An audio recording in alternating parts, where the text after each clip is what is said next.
Bismillahirrahmanirrahim. Assalamualaikum warahmatullahi wabarakatuh.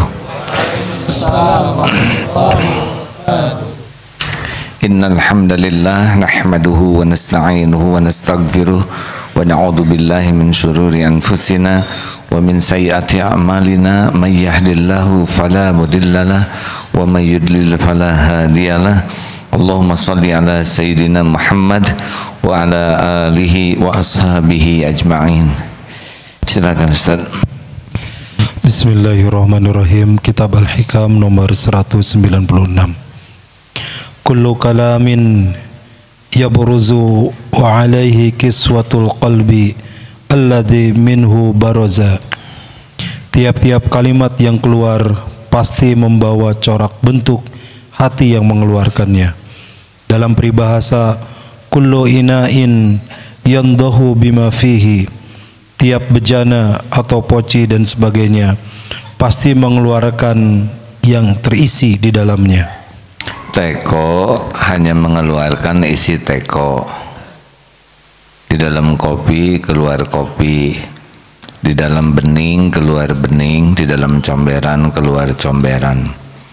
Jadi setiap kali kita bicara, sebetulnya kita sedang menceritakan isi hati kita.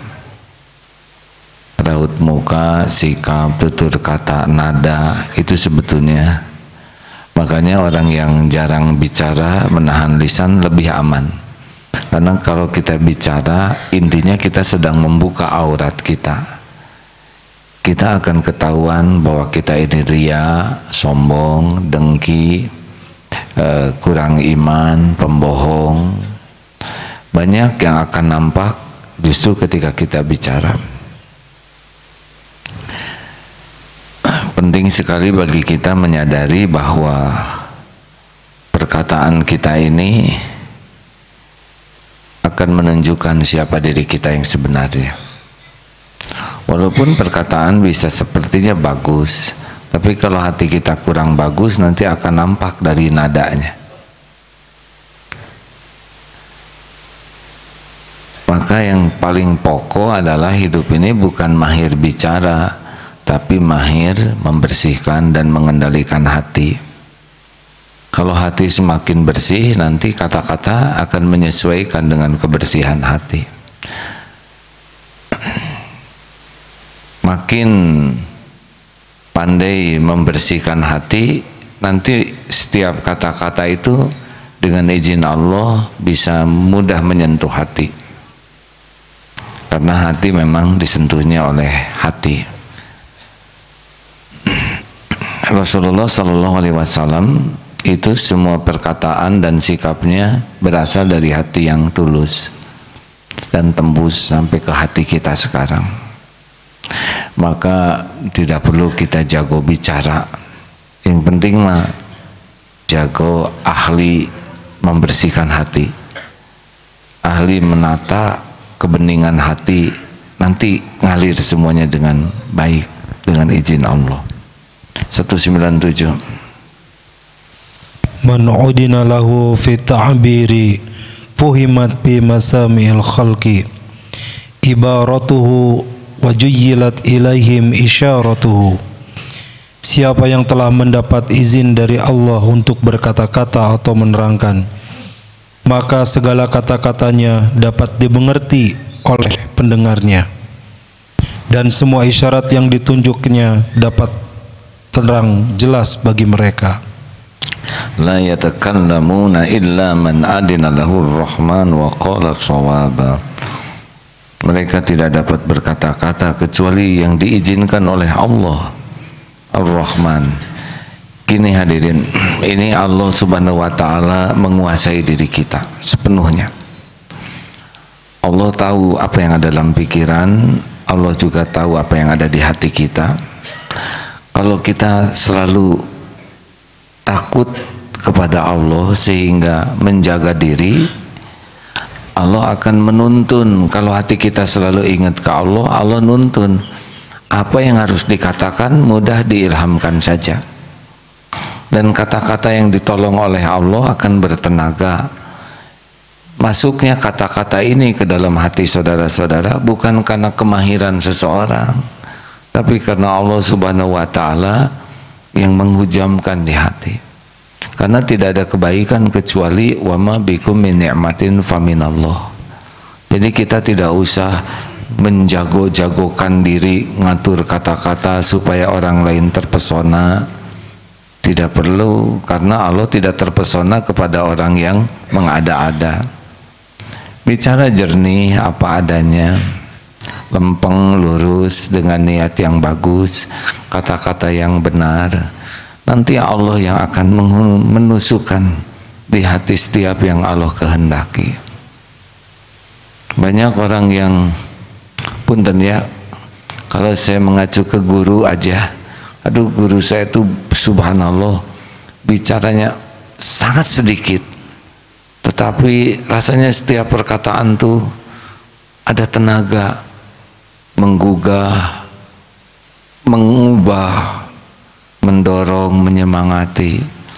Padahal kata-katanya sama, kita juga punya kata-kata itu, tapi kenapa tenaganya berbeda? Nah, secara syariatnya karena hatinya baik, lalu Allah berikan kekuatan sehingga dapat pahala dari orang bisa berubah lewat dirinya. Sekali lagi diatur begini ya, Allah tahu hati kita. Niat kita ini bicara macam-macam. Bicara itu ya, ingin dianggap pintar, ingin dianggap fasih, ingin dianggap ahli, ingin dianggap mengagumkan, ingin dianggap menggetarkan. Allah tahu semua niat itu di sini. Apakah saya ingin dibicara seperti orang yang soleh? Saudara-saudara sekalian, perlukah seperti itu? Ya, itu kan direkayasa. Kita tidak perlu rumit ya, karena mengapa? Karena yang mengubah orang yang mendengar itu adalah Allah, bukan kita. Jadi kita bicara mah cukup satu aja, bagaimana perkataan kita disukai oleh Allah. Nah selebihnya Allah lah yang mengubah orang. Kenapa nasihat kita tidak mempan ke orang lain? Karena Allah tahu kita nasihat kita yang kita katakan itu untuk diri sendiri aja tidak kita amalkan. Kenapa ada orang tua yang menasehati anaknya kok tidak mempan? Karena kan Allah tahu si orang tua ini untuk dirinya saja nasihatnya tidak dia amalkan. Kenapa ada mubalik yang ceramahnya tidak menggugah, hanya enak, hanya menyenangkan didengar, tapi daya gugah, daya rubahnya kurang.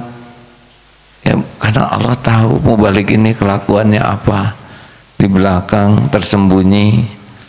Jamaah kan tidak tahu, saudara kan tidak tahu kelakuan saya, tapi karena Allah melihat a'agim siang dan malam, setiap saat, yang terang-terangan, yang sembunyi-sembunyi. Nah, ini sebetulnya lebih kuat daripada sibuk mengatur kata-kata supaya orang terpesona. Nih ya, belajar sebelum ceramah. Ada yang belajar sebelum ceramah karena ingin manfaat ceramahnya. Ada juga yang ingin dikagumi oleh orang dengan isi ceramahnya. Kita ingin memperlihatkan kepandaian kita, ingin memperlihatkan kekuatan hafalan kita, dalil-dalil. Ada niat ingin memperlihatkan kefasihan, dan Allah tahu semua isi hati itu. Bisa jadi dalilnya bagus, sahih, semua Qur'annya lengkap, tapi karena tujuan di hatinya ingin memamerkan daya ingatnya, kekuatan hafalannya, tidak ada Allah di hatinya. Jadi kalau bicara mah berdua dengan Allah, dan yang lain mendapatkan, Allah lah yang membuat bermanfaat. Tidak usah selalu panjang lebar. Begitu Bu, jadi kalau dengan suami ngobrol tidak usah segala diada-adakan ya, apa adanya, karena panjang lebar juga tidak menyelesaikan masalah kalau Allah tidak nolong. Betul?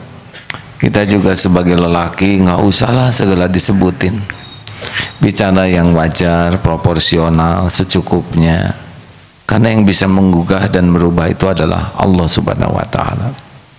Nasihat ke santri juga tidak cukup dengan duduk bicara bagus. Kalau kelakuannya tidak bagus, nanti manfaatnya kurang. Makanya perbaiki diri, bersihkan hati, banyak tobat, niat menyampaikan ilmu yang manfaat karena perintah Allah. Selebihnya Allah lah yang memasukkan ke dalam setiap hati. Allah yang menggugah setiap jiwa, Allah yang memberi hidayah, Allah yang memberikan pemahaman. Tidak usah banyak acting dalam hidup ini. Sepakat? Halo? Lempeng lurus. Saya lihat orang-orang soleh mah begitu bicaranya tuh. Sedikit, lempeng lurus, apa adanya, tidak dibuat-buat, nadanya tidak dibuat. Tidak perlu kita harus kelihatan menggema. Saudara-saudara, mungkin ada waktunya kita bicara begitu kalau memang itu yang ada di hati. Rasulullah ketika khutbah Jumat seperti memimpin perang, menggebu, tapi karena itu sesuai kebenaran yang disampaikannya, maka bukan niat ingin kelihatan hebat.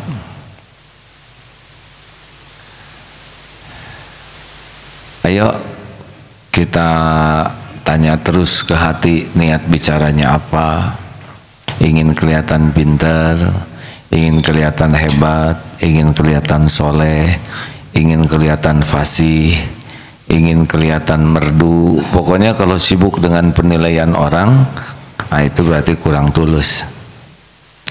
Nanti kalau kita melakukan salah terus ada yang mengkoreksi, kalau kita merasa kebenaran itu kita yang membuat, dikoreksi itu malu. Tapi kalau kita merasa kebenaran itu milik Allah dan kita gudangnya kesalahan, dikoreksi itu menjadi syukur. Karena dia tahu Allah yang mengoreksi lewat orang. Tidak tersinggung, dia tinggal minta maaf, memperbaiki diri, tobat, dan tetap maju. Ya. Tapi kalau orang yang merasa dirinya yang sukses, kalau ada yang kurang, dia minder, malu. Tidak usah malu, tobat saja, akui. Bagaimana kalau kita dihina oleh orang karena kita salah? Ya, nggak apa-apa. Karena Tuhan kita kan bukan mulut orang. Kalau dihina oleh Allah bermasalah. Tapi kalau dihina orang, itu ada dua dihina tuh. Satu, dihina karena kita melakukan kesalahan. Dua, kalau kita melakukan kebenaran. Kalau kita dihina melakukan kesalahan, maka penghinaan itu buah daripada keburukan kita. Itu pasti ada sakitnya. Tapi kalau kita melakukan kebenaran dan dihina, oh itu berarti ngangkat derajat. Sama Rasulullah juga dihina, ada yang menghina. Ada pertanyaan, silakan. Ibu dari mana ini? Kelompok pengajian Dewi Aminah Pekalongan. Mana? Ibu Dewi. Oh, banyak Dewi semua, alhamdulillah. MT Nurul Jannah Jonggol Bogor. Mana? Oh, alhamdulillah. Bapak? Ya. Harus diganti namanya, bukan Majelis Taklim Akhwat ya.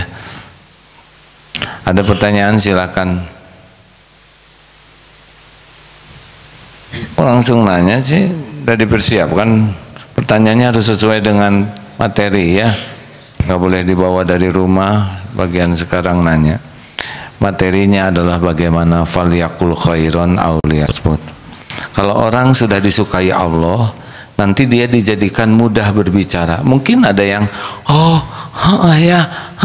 tiba-tiba kelihatan kebenaran itu. Padahal kata-katanya itu juga, tapi kenapa kita seperti tercerahkan? Pernah saudara dengar, kok ini Ustadz tahu apa yang jadi persoalan saya? Ada yang pernah gitu enggak? Ada yang begitu? Kok ini Ustadz tahu apa yang lagi persoalan saya? Sebetulnya tidak tahu, cuma Allah kan maha tahu setiap persoalan. Tinggal diilhamkan saja oleh Allah berbicara sesuatu yang menjadi jawaban atas kesulitan saudara. Karena Allah tahu setiap masalah yang hadir. Ya, silakan. Siapa yang nanyanya sesuai dengan ini? Sesuai kan? Ya.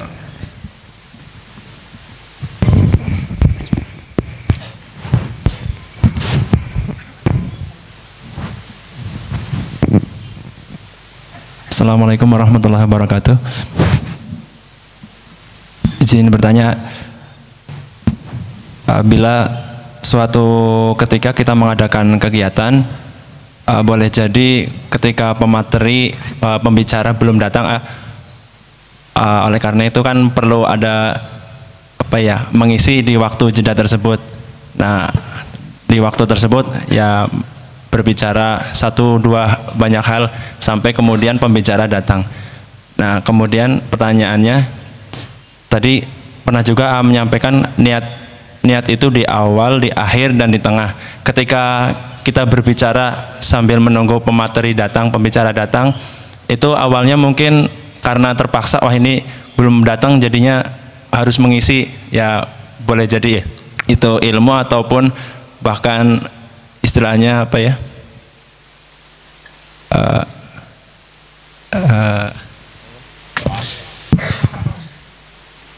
untuk mungkin membuat kondisi apa ya, Daniel bukan ice breaking. Oh, mungkin di awal cairkan suasana. Betul. Mungkin awalnya niatnya nggak ada niat kebaikan atau apapun, tapi apakah boleh ketika kemudian di awal nggak ada niat baik, di tengah mungkin tidak ada niat baik, kemudian di akhir diniatkan kebaikan, atau itu bisa? Terima kasih. Assalamualaikum warahmatullahi wabarakatuh. Waalaikumsalam warahmatullahi wabarakatuh. Mudah-mudahan ujungnya dapat pahalanya ya. Sebetulnya kalau mau niat itu di awal, karena sholat itu juga niat yang menentukan. Tahiyatul masjid, qobla subuh, sholat subuh sama-sama 2 rakaat. Yang menentukan itu niat. Benar? Innamal a'malu binniyat. Jadi sebaiknya memang kita membiasakan nanya. Ini seperti saya mau ceramah ini, saya harus betul-betul meluruskan niat. Apa maksud saya ceramah? Rutinitas, ingin menyampaikan kebenaran, ingin menyampaikan sepertinya saya sudah ahli dalam tauhid, ingin menampilkan saya paham tentang kebenaran. Itu semuanya harus dijaga betul. Ya, ingin menyampaikan ilmu yang sudah sempat saya pahami dan mudah-mudahan berusaha diamalkan gitu. Sebetulnya lebih sederhana, keinginan kita hanya ingin semoga diterima oleh Allah ceramah ini. Itu lebih ringan hadirin dibanding dengan ingin dikagumi orang. Biasanya kalau mau pembawa acara suka ingin dikagumi oleh Assalamualaikum. Dia sengaja nada dibuat supaya menggema, mengagumkan. Tapi kan salam itu doa ya. Ada juga yang nggak pakai Assalamualaikum warahmatullahi wabarakatuh, padahal itu doa. Yang pas aja ngedoakan semoga Allah memberikan keselamatan bagimu, semoga Allah mencurahkan rahmat dan keberkahan. Pakai bahasa Arab, Assalamualaikum warahmatullahi wabarakatuh. Tidak perlu mana itu, nggak ada yang jawab Assalamualaikum, padahal dia juga nggak merasa ngucapin salam ya nggak? Hanya mengatakan sesuatu dalam bahasa Arab, kan sayang. Tapi kalau kita pakai isi bagus, Assalamualaikum, hati nih ya, mulut Assalamualaikum, tapi hati, ya Allah berikan keselamatan bagi semua jamaah ini, warahmatullahi, limpahi dengan kasih sayangmu ya Allah, wabarakatuh, dan berkahi. Itu pasti beda. Assalamualaikum warahmatullahi wabarakatuh. Assalamualaikum warahmatullahi wabarakatuh. Itu rada kurang kelihatannya ya. Assalamualaikum warahmatullahi wabarakatuh. Saya juga nggak bisa membayangkan Rasulullah seperti itu ya. Hadirin dan hadirat sekalian, semoga Allah yang maha mendengar mengaruniakan kepada kita hati yang bersih. Amin. Semua yang datang dari hati itu ada rasanya.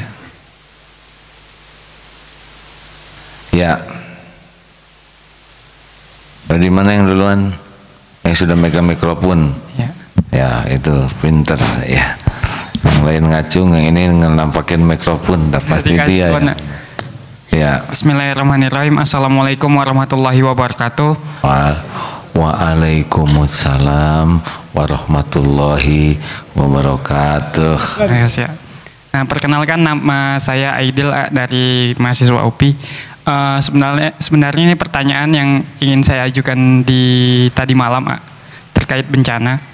Nah, bagaimana membedakan bencana yang memang sudah tertulis di Lauh Mahfuz dengan bencana yang disebabkan oleh manusia sebagai peringatan? Terima kasih. Assalamualaikum warahmatullahi wabarakatuh. Waalaikumsalam warahmatullahi wabarakatuh. Jadi begini, beda rasanya deh ya. Kalau kepahitan yang diundang oleh dosa pasti pahit. Kitanya kan dia akan jadi ngegerus dosa. Ada pedihnya di sini. Tapi misal kita melakukan kebaikan dan tetap dihina orang, disakiti orang, padahal kita dalam pandangan Allah tidak melakukan perbuatan yang salah, itu beda nanti dia. Oleh Allah hatinya diberikan ketenangan, kekuatan menjalaninya. Nah, si pahit tadi itu menggugurkan dosa pengundangnya. Ngerti? Misalkan orang mau menikah pacaran dulu, berlebihan, terus tidak ada takdir menikah, batal nih nikah. Waduh, pahitnya luar biasa. Nah, ini getirnya pahit itu biasanya sebanding dengan dosanya.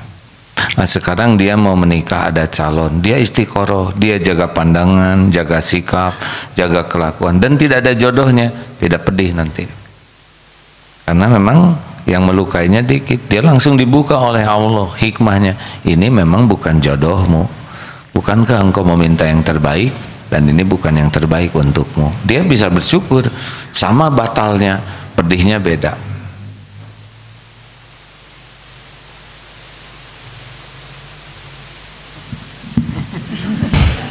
Menganggukkan ini juga berbahaya, Den. Benar?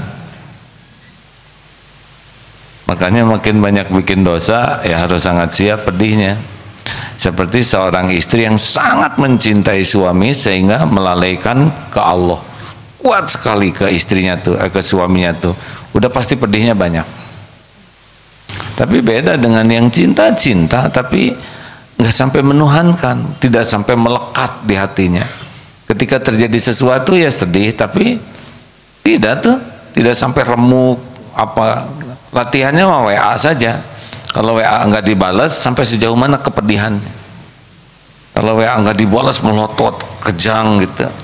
Nah, berarti emang melekat dia. Tapi kalau udah ya sudah, nggak apa-apa.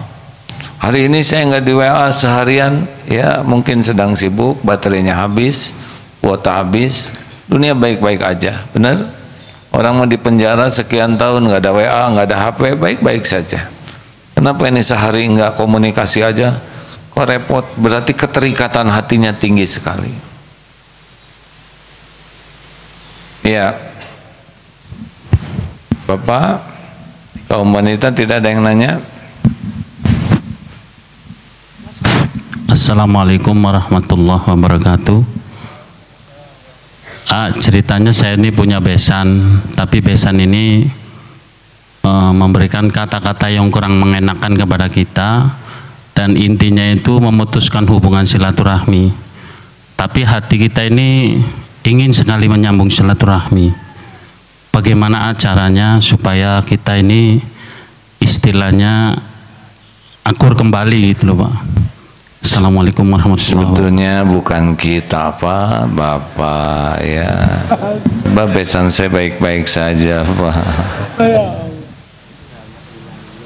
Saya perlu bantu sedikit ya. Saya tunggal, kami yang diajak ngobrol tidak ikut, kita yang diajak ngobrol ikut, benar?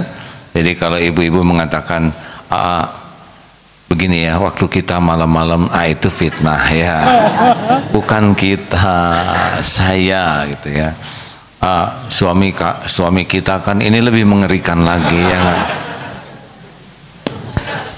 Ini jadi pelajaran ya. Tentu Bapak tidak niat mengatakan yang salah ya. Tapi dari tadi saya mikirin besan saya baik-baik saja. Ini ujian. Kalau ada orang yang berbuat kurang baik ke kita, yang pertama kita pikirkan adalah apa sikap kita kepada dia. Itu rumusnya. Oh, dia asalnya baik, tiba-tiba nggak baik. Biasanya nyapa, tiba-tiba tidak nyapa. Biasanya dia silaturahim, tiba-tiba jadi tidak mau silaturahim. Jangan mengatakan, kok dia gitu ya, nggak boleh. Prosedur awalnya adalah bagaimana saya memperlakukan dia, bagaimana saya memperlakukan beliau. Ada yang salah tidak? Ini harus digali dulu. Mungkin kita merasa benar, tapi beliau bisa mempersepsi salah. Pokoknya jangan duluan nyalahin orang, intinya itu. Karena kalau sudah nyalahkan orang, kita merasa benar, kita nggak punya tenaga. Kayak gini nih ya, orang tobat itu karena dia merasa salah. Kalau orang tidak merasa salah, dia tidak bisa tobat. Kalau kita merasa menjadi objek disakiti, suami saya menyakiti saya, itu istri nggak akan tobat tuh. Tapi kalau begini, memang suami saya menyakiti saya, tapi saya tahu ini adalah buah dari perbuatan saya, itu akan tobat. Mungkin bawa ke sana aja dulu. Jangan-jangan ada sikap kita yang salah, disadari atau tidak disadari. Kalau membela diri itu paling gampang.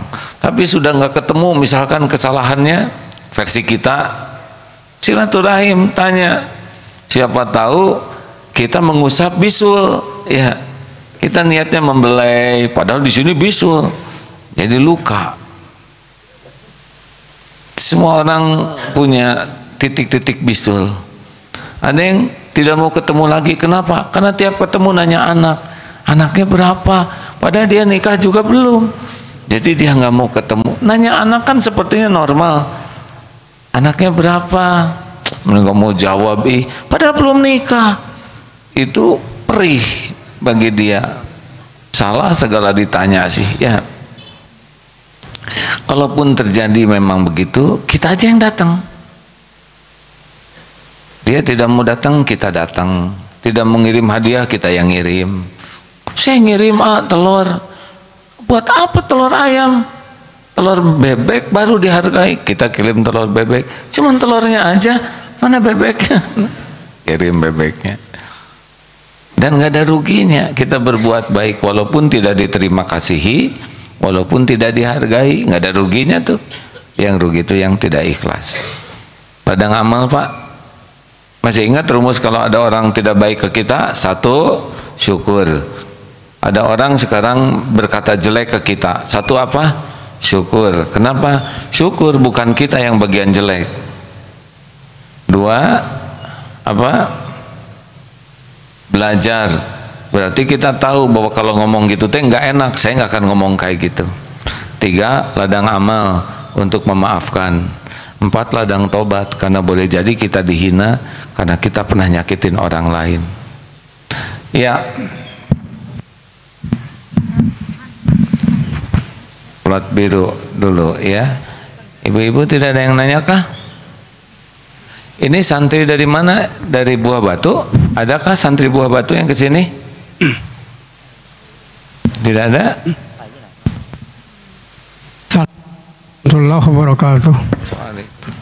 Bagaimana yang ditinggal suaminya? Ya, saya doakan ya. Apakah akan, maksudnya pertanyaan, apakah akan bertemu di sana? Oh, atau tidak begitu? Saya agak sensitif, Pak, kalau ada yang gimana, bagaimana ada ibu-ibu yang sudah wafat suaminya. Yang kedua, satu aja cukup, Pak. mau satu lagi apa ya? Sok lah, kasihannya. Islam katanya, kayak mendengar dari para penceramah, akan terbagi nanti, akan terbagi 70 golongan. 70. Semuanya masuk neraka kecuali satu katanya. Yang pertanyaannya, menurut Bapak dan menurut agama yang benar, yang diterima yang satu itu yang aliran yang mana? Itu saja. Terima kasih. Assalamualaikum warahmatullahi wabarakatuh. Waalaikumsalam. Menurut saya Pak, ya, yang diterima oleh Allah itu yang beriman kepada Allah, patuh kepada perintah Allah, menjauhi larangan Allah, itu yang benar. Aliran itu yang benar, ya. Jadi yang beriman kepada Allah yakin, lalu patuh kepada perintahnya, lalu menjauhi larangan Allah. Nah itu alirannya Pak yang ke surga insya Allah. Kenapa Bapak melongo terus? Gimana ibu-ibu yang suaminya meninggal, apakah ketemu di surga? Ada beberapa kemungkinan Pak. Kalau suaminya ke surga, ibunya nggak ke surga, nggak ketemu. Kalau ibunya ke sorga, suaminya nggak ke sorga, nggak ketemu juga. Kalau ke sorga dua-duanya tergantung tingkatannya Bu. Kalau suaminya soleh, pisan sorga yang paling tinggi, nah ibu juga ke sorganya kededet-dedet ya, si satutung dari neraka gitu. Karena banyak dosa akhirnya, tapi hanya masuk sorga juga. Ah, mudah-mudahan lah ketemu ya, tapi jangan kaget kalau di sana sudah ada bidadari yang selevel dengan suaminya. Ibu mah enak jadi bidadari Bu, nanti Bu, makanya jangan takut jadi tua. Tahu kenapa? Karena udah jadi ya.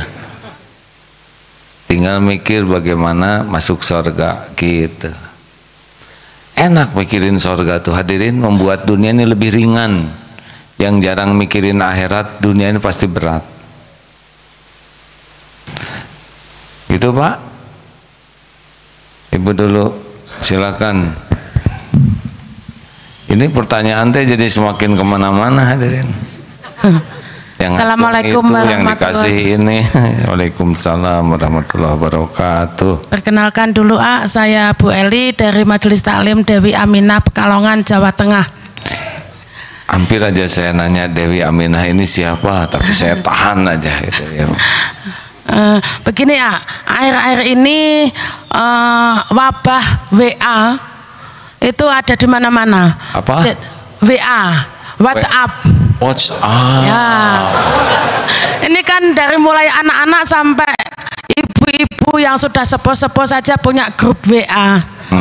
Nah, alasannya itu katanya untuk ajang silaturahmi. Menurut AA bagaimana? Apakah silaturahmi itu tidak harus bertatap muka, jadi bisa lewat WA, yang kadang-kadang WA pun sebetulnya tidak semuanya positif, karena kadang-kadang satu grup itu ada yang saling sindir, nanti ada yang saling cemburu. Nah seperti itu, mohon tanggapan AA. Terima kasih. Wassalamualaikum warahmatullahi wabarakatuh. Sudah takdirnya kita ada di zaman WA Bu.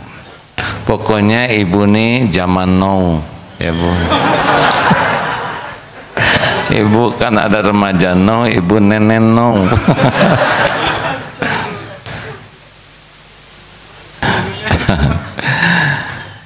Ngerti zaman now Bu, saya juga baru baca kemarin. Udah zaman teknologi. Ini ke depan lebih maju lagi teknologi ini Bu. Akan lebih dahsyat lagi ya. Kalau nggak kuat iman, bisa banyak hal yang cepat rusaknya. Kalau disiplin, teknologi ini banyak manfaatnya. Saya bisa banyak belajar dari para ulama lain dengan cepat tanpa datang ke majelis taklimnya, hanya bisa lihat rekamannya dan banyak manfaat. Ceramah Buya Hamka mudah sekarang kita dapatkan. Masya Allah, Masya Allah. Mau tahu ikan di lautan, gak usah basah, gak usah nyelam, ketemu. Mau lihat langit, bintang di langit, nggak usah naik pesawat nyampe. Mau lihat gunung salju, nggak usah ke Eropa, lihat. Masya Allah. Kuman yang kecil-kecil nggak usah pakai mikroskop, jelas. Isi perut juga gampang, jantung semua kita bisa tahu lewat teknologi. Nanya juga lewat teknologi gampang. Sejujurnya saya kalau mau ceramah tuh jauh lebih mudah sekarang, tinggal tulis di chat Google ya,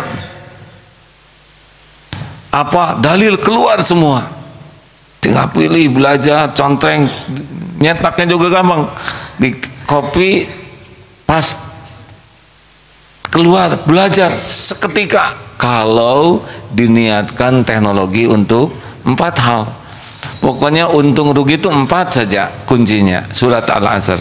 1, apakah yang saya lakukan ini menguatkan iman atau melemahkan iman? Kalau menguatkan iman itu WA, bagus Bu. Kalau WA merontokkan iman, jelek. 2, apakah jadi amal soleh atau jadi dosa? Banyak di WA jadi amal soleh, tapi ada juga yang jadi dosa. Apakah jadi dakwah atau tidak, tawasobil haq? Dan dengan adanya WA, kualitas kesabaran kita meningkat atau makin rontok akhlak kita, kesabaran. Karena kan sabar itu menahan diri, mengendalikan diri. Itu aja alat ukurnya. Saya sedang evaluasi juga nih, karena grup sudah terlalu banyak, sudah jarang dibaca sekarang. Yang dibaca yang kira-kira disiplin, kata-katanya baik, benar. Kalau enggak ya udah. Walaupun banyak manfaat tapi banyak sia-sianya. Dan disiplin bukanya tidak harus dibuka terus. Jangan sampai bangun tidur, bangun tahajud, dia copas punya yang lain, namanya dihilangin supaya dianggap tulisan dia. Bangun tidur dan nipu ya. Iya, ada tulisan bagus yang tidak mau disebut sumbernya, dia pakai tulisan sepertinya dia, sebarkan. Awal-awal udah bohong. Bangun tahajud, dia sendiri enggak. Semuanya dipotret ya di WA. Mau sahur, potret. Walaupun sederhana, yang penting ikhlas, cepret. Enggak ikhlas, ya enggak ingin diketahui orang lain. Bahkan katanya ada yang sedang sujud juga selfie, Bu. Allah, gimana itu? Ada tuh yang lagi di Ka'bah masuk, mau apa? Nah kalau ini buruk ya, secukupnya Bu, jangan diperbudak WA ya. HP tidak harus melekat terus di tangan, dunia baik-baik saja. Ibu waktu SMA dulu ada HP enggak Bu? Belum ya, baik-baik aja waktu itu Bu, baik-baik aja ya. Sekarang kumpul dengan keluarga juga tangannya di bawah meja semua Bu. Padahal kumpul, yang dekat jadi jauh, yang jauh jadi dekat, dan semuanya serba penting. Biasa aja. Kita nggak dijawab 2 hari juga nggak apa-apa, betul? Yang paling enak tuh ganti nomor Bu. Nggak ada yang tahu, cuma nomor sendiri aja, tulis sendiri, baca sendiri ya. Assalamualaikum warahmatullahi wabarakatuh. Waalaikumsalam warahmatullahi wabarakatuh. Nama saya Muhyiddin dari Pekalongan, sama dengan jamaah ibu-ibu yang datang dari Pekalongan. Dari Dewi Aminah juga Pak? Ya. Apa-apa Pak, kami sudah mengerti Pak ya. Ya. Bapak yang awal ya. Ya. Memang saya tahu Bapak berat harus menjaga ibu-ibu. Nggak apa-apa Pak, teruskan. Ya, nyun sewu, sedikit saya ingin menanyakan. Tadi menyambung masalah silaturahim atau silaturahmi. Silaturahim, mungkin ada satu hadis yang mengatakan bahwa silaturahim itu akan bisa mendatangkan rezeki dan juga akan memberikan umur yang panjang. Maksud saya, apakah silaturahim ini bisa merubah takdir Allah Subhanahu wa taala? Mungkin itu yang bisa kami tanyakan. Sekian. Takdir apa? Karena apa Pak? Mungkin pertanyaan saya, silaturahim ini apakah bisa merubah takdir Allah mengenai umur yang Allah sudah menentukan bahwa si A umur di dunia ini 50, 60, 40, 30 ya. Dengan silaturahim ini apakah bisa sampai 100, 150, 200? Sekian dari kami. Wassalamualaikum warahmatullahi wabarakatuh. Kalau gitu nggak ada yang meninggal Pak. Tiap mau mati silaturahim. sepengetahuan saya dari yang saya pelajari, ulama berbeda pendapat. Ada yang panjangnya ini panjang umur kebaikannya, ada juga yang panjang umurnya. Tapi ingat ya, tidak pernah ada yang keluar dari Lauh Mahfudz, Pak. Seperti kalau kamu silaturahim, nah inilah umurmu, tetap sesuai dengan ketentuan Allah. Kalau kamu jarang silaturahim, ini umurmu. Kalau kamu sedekah, ini takdirmu. Kalau kamu tidak sedekah, ini takdirmu. Ini semua sudah ada di Lauh Mahfudz. Tidak ada yang keluar dari ketentuan Allah. Takdir itu pindahnya dari satu takdir ke takdir lain. Kalau kamu syukur, maka takdirnya ditambah nikmat. Kalau kamu kufur, takdirnya azab yang kamu dapat. Gitu, Pak. Silaturahim aja apalah, perkara umur mah terserah Allah ya. Ya, Bapak memang mau berapa usianya? Coba sebutkan, Pak, ingin berapa Bapak teh? Ingin panjang umur? Jawab. Ah, ini pertanyaan nyiksa hadirin ya. Nggak jadi, Pak. Tapi kalau boleh, mau berapa Bapak umur? Kan? Bapak mau panjang umur? Mau 300? Ya Allah. Jadi mintanya gini, Pak, minta umur panjang yang berkah. Amin, amin, Pak.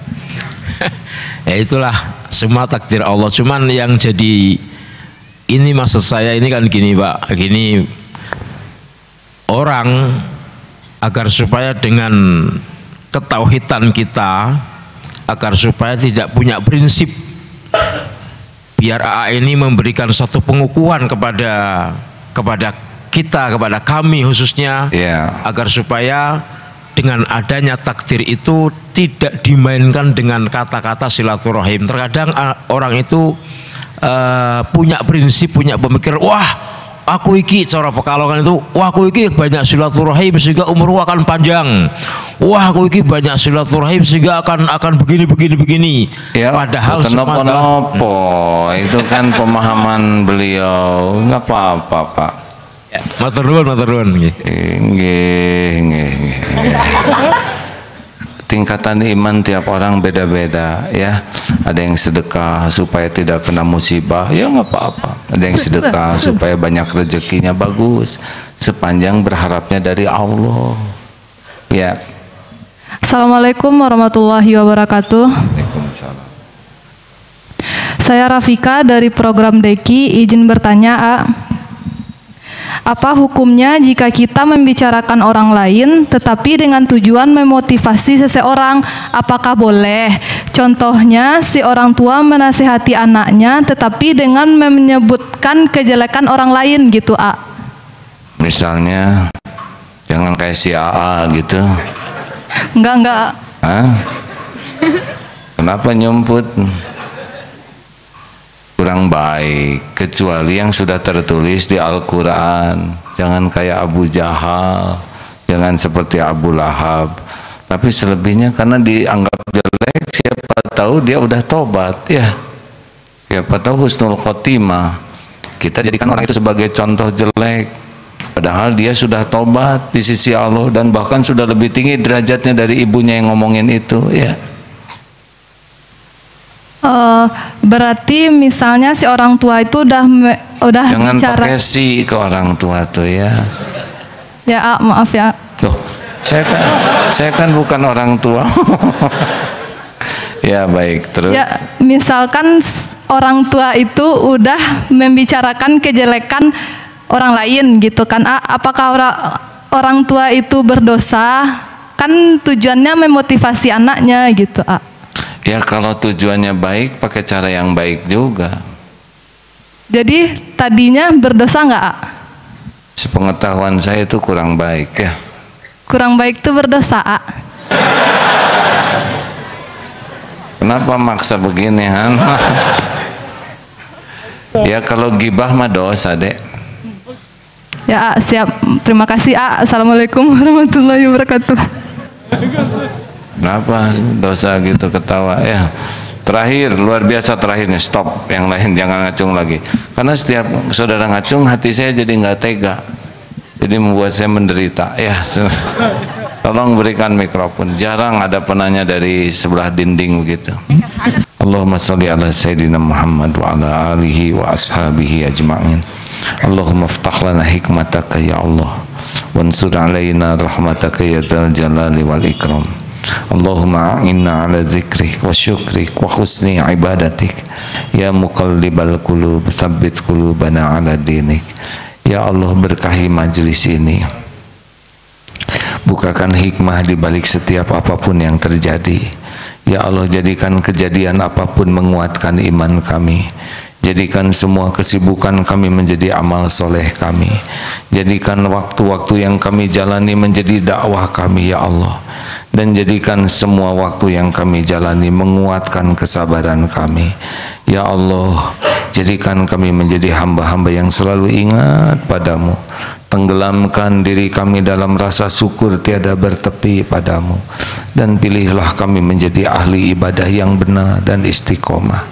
Ya Allah, jadikan pertemuan demi pertemuan ini membuat kami semakin yakin padamu, membuat kami semakin mencintaimu, membuat diri-diri kami semakin merindukanmu. Istiqomahkan ya Allah, jangan cabut nikmat iman ini. Rabbana la tuzigh qulubana ba'da id hadaitana wa hab lana min ladunka rahmah innaka antal wahhab.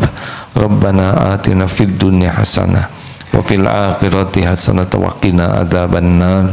Subhana rabbika rabbil izzati amma yasifun wassalamun alal mursalin walhamdulillahi rabbil alamin. Subhanakallahumma bihamdik asyhadu an la ilaha illa anta astaghfiruka wa atubu ilaik. Assalamualaikum warahmatullahi wabarakatuh.